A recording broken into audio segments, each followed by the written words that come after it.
मैं doctor Satish Singhal, associate professor physics, girls college Dausa, आज आपके सामने बीएससी पार्ट थर्ड के क्वांटम मैकेनिक्स के पेपर में एक विशेष प्रमेय एरेनफेस्ट प्रमेय का साझा कर रहा हूँ। बेसिकली क्वांटम यांत्रिकी की अवधारणा प्रस्तुत होने के पश्चात क्वांटम यांत्रिकी के अंतर्गत कणों की गति के अध्ययन की आवश्यकता अनुभव की गई। तो इसके लिए वैज्ञानिक एरेनफेस्ट द्वारा चिरसम्मत यांत्रिकी में कणों की गति के अध्ययन के लिए उपयोग में लाए जाने वाले समीकरणों में चर राशियों को उनके प्रत्याशा मानों से प्रतिस्थापित कर दिया जाए तो प्राप्त समीकरण क्वांटम यांत्रिकी में कण की गति का वर्णन करते हैं। एरेनफेस्ट द्वारा दिए गए इस कथन को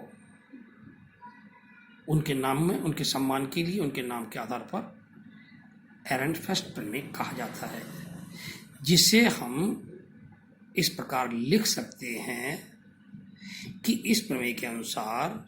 कण की गति को वर्णित करने वाले चिरसम्मत समीकरणों के में यदि गतिक चरों को उनके प्रत्याशा मानों से प्रतिस्थापित कर दिया जावे तो ये समीकरण क्वांटम यांत्रिकी में कण की गति का वर्णन करते हैं। प्रत्याशा मान के रूप में एरेनफेस्ट प्रमेय को निम्न दो समीकरणों से व्यक्त किया जा सकता है। पहला, इसी सदिश का के प्रत्याशा मान का समय के सापेक्ष अवकलन that is D upon D T expectation value of R vector is equal to 1 upon M expectation value of momentum, जिसे घटकों के रूप में लिख सकते हैं हम D upon D T x 1 upon M expectation value of component of X component of momentum. Similarly, d upon dt expectation value of y is equal to 1 upon m expectation value of py, और z के लिए t upon dt z 1 upon m expectation value of pz। दूसरी प्रमेय के अनुसार d upon dt expectation value of p vector that is p संवेग के प्रत्याशा मान का समय के सापेक्ष अवकलन equal to -1 of gradient of v potential energy equal to expectation value of force, जिसे हम घटकों के रूप में निम्न समीकरणों से व्यक्त कर सकते हैं। ये दोनों समीकरण एरेनफेस्ट में कहलाते हैं, जिनकी पुष्टि निम्न प्रकार की जा सकती है। जहाँ प्रथम समीकरण की पुष्टि के लिए चूंकि expectation value of position x with respect to time t is equal to 1 upon m px की पुष्टि के लिए यदि मैं प्रत्याशा मान स्थिति सदिश की प्रत्याशा मान की परिभाषा के अनुसार लिख सकते हैं अपन d upon D T expectation value of x is equal to d upon D t integration psi conjugate x psi d tau. यहाँ स्पष्ट है कि साई सामान्यीकृत फलन है, x और t स्वतंत्र चर हैं। x और t स्वतंत्र चर होने के नाते से d upon D T expectation value of x को इस समीकरण को लिखा जा सकता है differentiation of psi star with respect to t x psi d tau plus psi star x del psi upon D t d tau. चूंकि कालाशीष श्रोडिंगर समीकरण के अनुसार iota h prime del psi upon del t equal to minus h prime square 2m del square psi v psi, अतः इसका यदि इसके लिए यदि आइटा एच प्राइम का डिवीजन दें तो हमें मिल सकता है delta psi upon del t equal to minus h prime upon 2 eta m del square psi plus eta h prime v psi. उक्त समीकरण का कॉन्जुगेट लेने पर del psi star upon del t equal to h prime 2 eta m del square psi star minus 1 upon eta h prime v psi समीकरण 5 और 6 से ये मान समीकरण 4 में यदि रखें तो हमें वैल्यू मिलेगी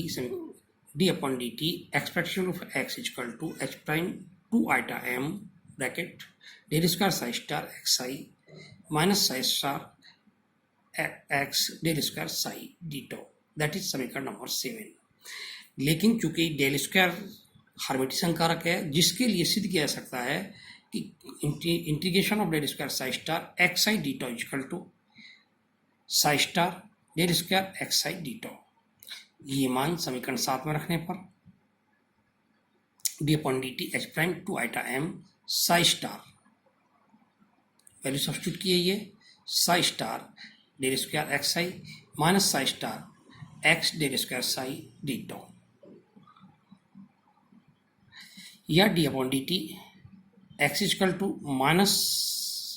ऊपर नीचे आइटा का मल्टीपल किया अपन ने, ये eta h prime upon 2m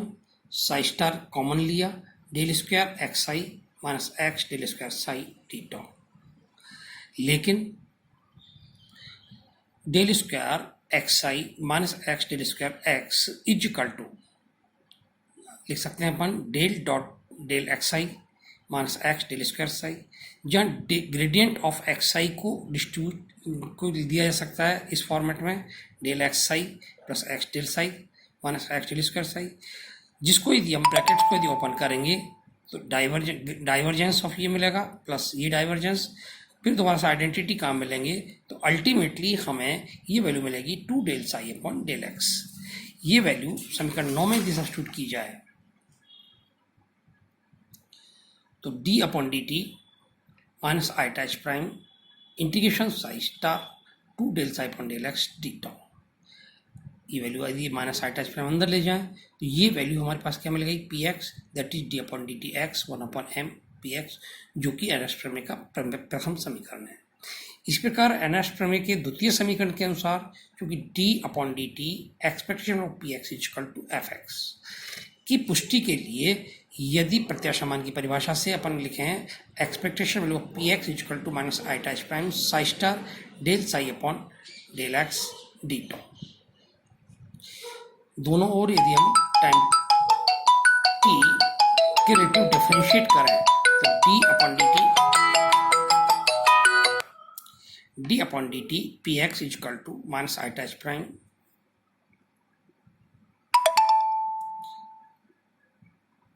D upon D t ये, देन अगेन डिफरेंशिएट करते हुए या फिर कालाशीष श्रोडिंगर समीकरण से वैल्यू सब्स्टिट्यूट करेंगे, वैल्यू सब्स्टिट्यूट करके हमारे पास ये डेरिवेशन मिलेगा, वही हर्मिटियन संकारक डेल स्क्वायर साई पिछली वाली आइडेंटिटी उपयोग में लेंगे अपन, अल्टीमेटली वैल्यू सब्स्टिट्यूशन के बाद हमें द्वितीय प्रमेय की पुष्टि होती है। थैंक्स।